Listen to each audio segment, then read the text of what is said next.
안녕. 오늘은 저희가 신사역에 나와 있습니다. 신사역 근데 굉장히 많이 나오던 곳인데 또 오늘 왜 제가 신사역에 와가지고 촬영을 해야 되는지 그걸 또 설명하려고 나오신 거잖아요. 그랬나요? 아무튼 오늘 신사역에 저희가 오게 된 이유가 뭐죠? 신분당선을 촬영하러 왔습니다. 신분당선 드디어 오랜 기간을 거쳐가지고 강남역에서 신사역까지 개통이 됐잖아요. 아무튼 저희가 신분당선이 개통이 되면서 이 신사역의 상권, 노년역의 상권, 신노년의 상권 많은 변화를 겪게 될 텐데 그거에 대해서 한번 우리가 탐사를 하기 위해서 온 거잖아요. 탐사 특공대입니다. 그러면 오늘 신분당선 타보나요? 네, 일단 타보시죠. 네, 신분당선 한번 직접 타보면서 앞으로에도 미래에 대해서도 한번 이렇게 여러 가지 이야기를 해보면 좋을 것 같습니다. 신분당선이 2022년 5월 28일에 개통했잖아요. 간단히 설명해 주시죠. 신분당선은 신림선과 함께 동시 개통했는데요. 어떻게 되었어?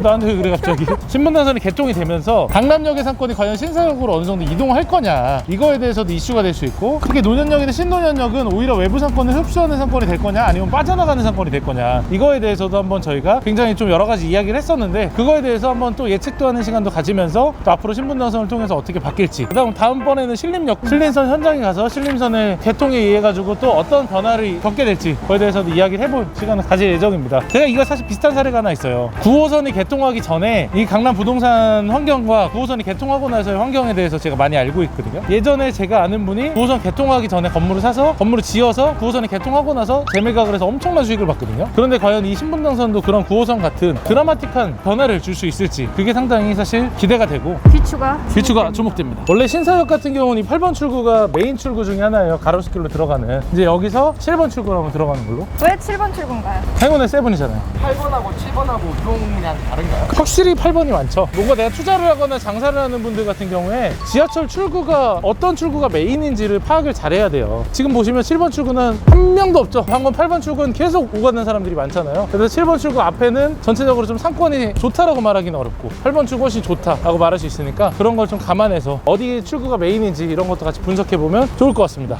어디 쓰시네요? 알고 있습니다. 따봉! 이게 7호선, 9호선, 3호선, 2호선을 함께 연결하는 노선인데 강남 같은 경우는 이렇게 세로로 관통하는 데가 분당선이랑 신분당선밖에 없어요. 그만큼 세로로 관통하는 노선이기 때문에 되게 좀 유니크하고 좋은 노선이라고 생각이 되네요. 근데 제가 버스 카드가 없는데 어떻게 타죠? 저희 아버지가 이번에 65세 되셔가지고 무료로 타시거든요. 티켓 좀 받아야겠다. 승차권 살 수 있나요? 삼성페이?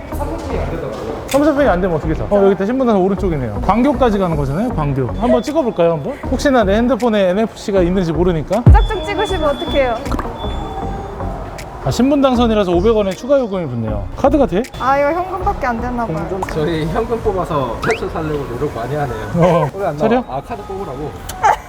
네. 아, 부끄러워서 같이 다닐 수가 없어. 만원의 행복입니다. 아니, 이렇게 힘들다고요? 아니 우리 부동산 방송인데 요즘에 너무 예능으로만 찍는 것 같아. 이러면 안 돼. 전문 방송으로 하셔야 되는데. 이게 내 거지? 2만원 보냈으니까. 이 돈은 제 겁니다. 되게 성의 없이 주네. 와, 신기하다. 난동을 부리면 안 되지. 아, 힘들었습니다. 고생 많으셨어요. 이거 난동 부리는 거 꼭 윤서 같네요. 다행히 멍멍이는 요금이 없네요. 예, 그렇죠. 브라우니 지죠.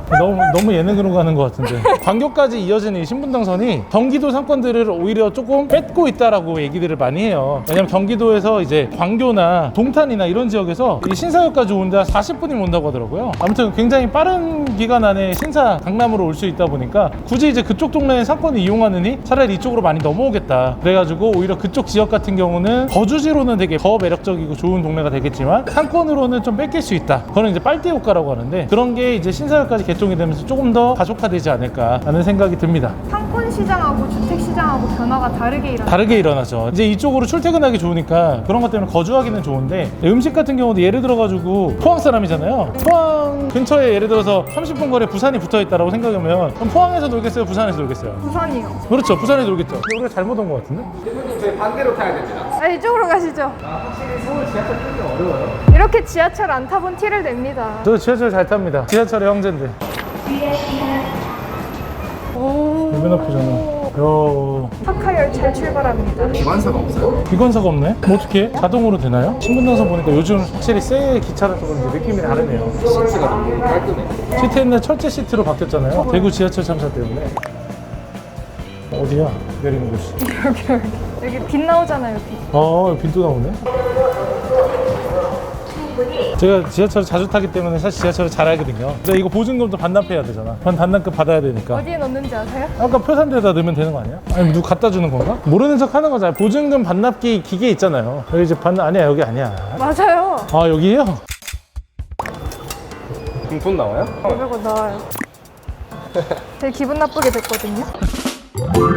저희 강남역에 도착해서 11번 출구를 나와가지고 지금 걸어가고 있는데요. 여기 이제 메인 도로들이 있는데 이 메인 도로들이 월세가 또 엄청나게 비싸요. 이런데 뭐 거의 10평짜리 매장이 월세가 1억인데도 있어요. 제가 아는 건너편에 있는 러땡이라는 브랜드가 있는데 거기 같은 경우 월세가 거의 2억 가까이 낸다고 하더라고요. 그러니까 뭐 여기 사실 임대료 자체가 너무나도 비싸고 이런 뉴발란스 같은 경우는 건너편에 A세컨즈 있었거든요. A세컨즈가 1, 2, 3, 4층 쓰는데 월세가 4억이었거든요. 제가 생각할 때 여기 뉴발란스 한 5억, 6억 낼 것 같은데요. 그래서 여기가 임대가 비어있는 데들이 임대료가 너무 비싸서 그런 경우가 많아요. 그렇죠. 유지를 하기 힘들 것 같아요. 그렇죠. 근데 그래서 보통 이런 안테나 샵들이 많이 들어가 있고 광고를 위한 마케팅 상권이라는 거죠. 안테나 하나 꽂았다 약간 이런 느낌이에요. 그래서 거기서 나오는 수익보다도 광고하는 그 마케팅 포지션을 비용이다. 마케팅 비용이라고 생각하고 들어가는 거죠. 이면도로 들어오면 여기 뭐 이면도로도 너무 좋죠. 건너편 같은 경우는 약간 음주, 유흥, 클럽 약간 이런 데가 포커싱이 돼 있고, 왜냐하면 저기는 상업지예요. 일반 상업지에는 이제 그런 게 허가가 나기 때문에 그게 포커싱이 돼 있고, 여기 같은 경우는 일반 주거 지역이라서 거의 이런 음식점들이 많이 있어요. 여기 가장 유명한 데 중에 하나죠. 장인 닭갈비. 치즈 가운데 갈라주는 거. 강남역 닭갈비집 하면 대부분 저런 스타일이 많아요. 조스떡볶이가 진짜 메인 위치에 있네. 그래서 이쪽으로 오다 보면 또 이 메인스트리트 자체도 임대료가 워낙 비싸다 보니까 사실 권리금이 많이 형성돼 있는데 이렇게 생각보다 이렇게 공실인 데가 있네요. 요즘에 임대료가 너무 높아가지고 공실이긴 할 텐데 그래도 이렇게 한두 개 생겼다는 게 조금 새롭습니다. 드롭탑이 아직 살아있네. 많이 바뀐 것 같아요. 이런 느낌 디자인이 아니에요. 그렇죠. 드롭탑이 굉장히 약간 드롭탑도 많이 바뀌었고 카페베네도 많이 바뀌었더라고요. 카페베네. 드롭탑 카페베네가 사실 그 카페들의 상징이었는데, 이쪽에 보시면 알파카도 관리하는 건물들이 강남역에도 있습니다. 저 안쪽에 관리하고 있는 건물이 있는데 또 서울 전 지역에 지금 곳곳에 흩어져 있어요. 경기도에도 있고. 건물 관리를 또 맡기고 쉬고 싶은 분들은 또 이쪽으로 연락을 주시면 아름답게 저희가 깔끔하게 완벽하게 만들어 드립니다.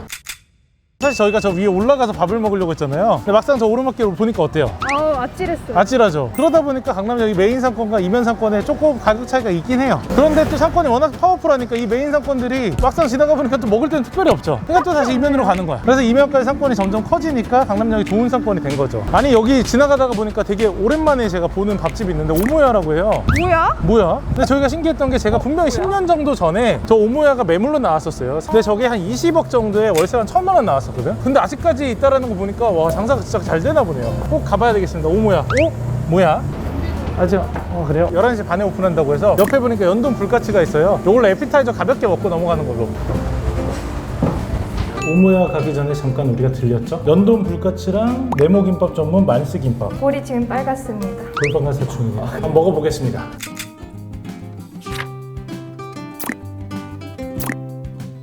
저희가 밥을 맛있게 먹고 신분당선을 타고 신사역에서 강남역에 갔다가 강남 사건을 열심히 얘기했던 이 영상이 끝났습니다. 왜 이렇게 텐션이 올라오셨어요? 텐션이 올라오진 않고요. 지금 커피를 빨리 먹어야 되는데 오늘 연하게 시켰더니 맹물이야. 메가 커피가 2,000개가 넘었어요. 가치가 2,000억이 된다고 하더라고. 이거 대단합니다. 너무 연한 거 아니에요? 너무 연하죠. 대표님을 물러봤네. 아무튼 오늘 저희가 강남역 사건을 마무리했고 재밌게 보셨다면 구독, 좋아요, 알림 설정